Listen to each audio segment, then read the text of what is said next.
You smell that, Alex? That is the scent of a Wednesday morning where the shop is actually clean for once.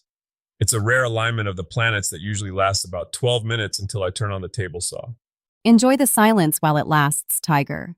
Because looking at your desk right now, you've replaced your usual sawdust pile with what looks like an espresso bar for robots. Close. It's the future of procrastination. We're diving into the TigerDen Daily today, and we're starting with something that genuinely tickles my fancy. You know how much I love a shop that smells like a lumberyard, but the 3D printing crowd is trying to move into the neighborhood with Isun's new PLA coffee. Wait, I saw the notes on this. It's actually made with recycled coffee grounds? Please tell me the prints don't come out soggy. Not at all. It's actually got this grit to it, this matte organic texture that makes the plastic look less like, well, cheap plastic. I printed a small organizer cup yesterday, and the layer lines just sort of vanish into the grain. And the smell? It's like a bistro in the middle of a sawmill. It beats the usual melting Lego aroma by a country mile. I'll give you the scent profile, but I'm more interested in the gear. You're telling me people can get multicolor prints now without selling a kidney for a top-tier industrial machine? That's the Elegoo Canvas kit. It's $55. I remember back when if you wanted 3 colors in one print, you basically had to stand over the machine like a nervous parent and swap the spools manually every 10 minutes. It was a recipe for a headache and a ruined afternoon. Now, for the price of a decent steak dinner, you can hook up multiple lines. It's democratization at its finest. Knowing you, you'll find a way to jam it up with something experimental within 48 hours. Hey, I've learned my lesson with Sunlu's old PETG. That stuff used to be more temperamental than a cat in a bathtub. If the humidity in the room went up by 2%, the filament would turn into a brittle mess that snapped if you looked at it sideways. They finally reformulated the polymer blend. It's like they actually listened to the collective screaming of 1,000 makers whose 20-hour prints turned into a pile of plastic spaghetti at 3 a.m. Speaking of things that take serious patience, let's talk about the trades path. You've been reading the AWS Welding Journal again, haven't you? I have. And look, I love the smell of burning rod as much as the next guy, but there's a ceiling to how many hours you can spend under a hood before your lower back starts sending you a formal letter of resignation. The big shift right now, especially in the August issue, is this massive push toward the CWI, the Certified Welding Inspector.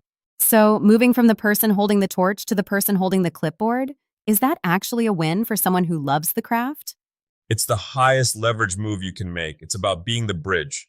The industry's starving for people who actually know how a bead should lay because they've done it, but who can also speak the language of quality assurance and automated systems. If you've got 10 years on the floor and you aren't looking at automated welding certifications or inspection, you're leaving a lot of stability on the table. It's about working with your brain when your knees start telling you they've had enough of the concrete floor. It sounds like work smarter, not harder, but with more paperwork. A little. But that paperwork comes with a different kind of paycheck. It's about becoming the person who solves the problem before the steel even gets delivered. Okay, let's pivot to the maker mogul side of things. I know a lot of our listeners are trying to turn their garage hobby into something that actually pays for the tools. You mentioned a 15-minute playbook for marketing? That sounds like a late-night infomercial promise, Tiger. I know. I'm usually the first person to roll my eyes at passive income talk because, let's be honest, nothing in a workshop is truly passive. If you aren't sanding, you're sweeping. But Kyle Kane's approach is different. It's about partnership first. Explain that. Because most makers I know just post a picture on Instagram, hope for a like, and then get frustrated when the orders don't roll in. Exactly, we're shouting into the void. The idea here is to spend 15 minutes a day finding the person who already has your customers. If you make high-end leather knife rolls, don't buy ads. Go talk to the guy who runs the local gourmet cooking school. Do a collaborative giveaway. You're trading a bit of your time to tap into an audience that's already been vetted. It's about building a web instead of just throwing rocks at a target. And the digital side? The productizing knowledge part? That's the real secret sauce. I used to spend weeks building one custom cabinet. Now I see guys selling the CNC files for those cabinets. You do the hard work of engineering it once, and then you sell the recipe 500 times. It doesn't replace the joy of making, but it sure does take the pressure off the mortgage when the shop is slow. Let's get into the DIY mastery stuff, because this is where the luxury for less thing gets real. You mentioned a no-contractor backyard. Tiger, I've seen your quick weekend projects. They usually involve 3 trips to the hardware store and at least one minor injury. Are we really telling people they can build a resort-style oasis themselves? Don't tell my wife about the hardware store trips. But seriously, yes. The mistake most people make is they start with the pretty stuff. They buy the fancy pavers and the fire pit before they even look at a shovel. So where do you actually start if you don't want your oasis to turn into a swamp the first time it rains? Drainage. It's the least sexy word in the English language, but it's the difference between a luxury patio and a very expensive mud wrestling pit. If you get the base right, the gravel, the sand, the pitch, the rest is just heavy Legos. And speaking of luxury on a budget, have you seen what people are doing with window trim lately? The black trim trend, it looks great, but isn't replacing windows like a $20,000 nightmare? That's the trick. You don't replace them.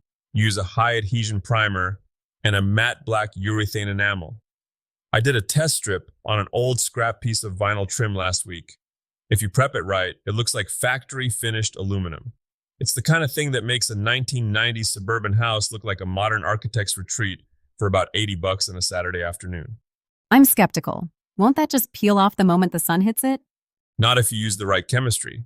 That's the mastery part of the DIY path. You can't just slap house paint on vinyl and hope for the best. You have to understand how the materials bond. It's about the how and the why, not just the look. You also mentioned wood burning, pyrography. I always thought that was just for kids at summer camp making I Love Mom plaques. I used to think the same thing. Then I saw what a professional can do with a variable temperature pen. You take a simple oak serving board, maybe it's got a little knot or a blemish you're trying to hide, and you add a subtle, hand-burnt geometric border. Suddenly, that $20 board is a $75 artisan piece at the farmer's market. It's the easiest way to add value without needing a whole new suite of heavy machinery. It sounds like the theme of the day is really just intentionality, whether it's the scent of the filament or the way you build a relationship with a business partner. You hit the nail on the head. We spend so much time just doing that, we forget to look at the leverage. Whether you're moving up in your welding career or just trying to make your backyard look less like a construction zone, the win comes from the prep work. It's the stuff no one sees that makes the final result look effortless. Well, I'm sold on the coffee-scented workshop, but if I walk in there and it just smells like burnt toast and broken dreams, we're going to have a talk. Fair enough. But that's the beauty of it. Even the failures in the shop usually teach you something, even if it's just that you shouldn't try to 3D print while the kiln is running. Which path are you taking today, Tiger? Are you going full mogul or staying in the DIY trenches? I think I'm going to go play with that wood-burning kit. There's a piece of cherry over there that's been staring at me, and I think it needs a little luxury treatment. Good luck. Try not to set the bistro on fire. No promises. Thanks for hanging out in the den today. Go sharpen something, go build something, or just go find a better way to do what you're already doing. We'll see you tomorrow.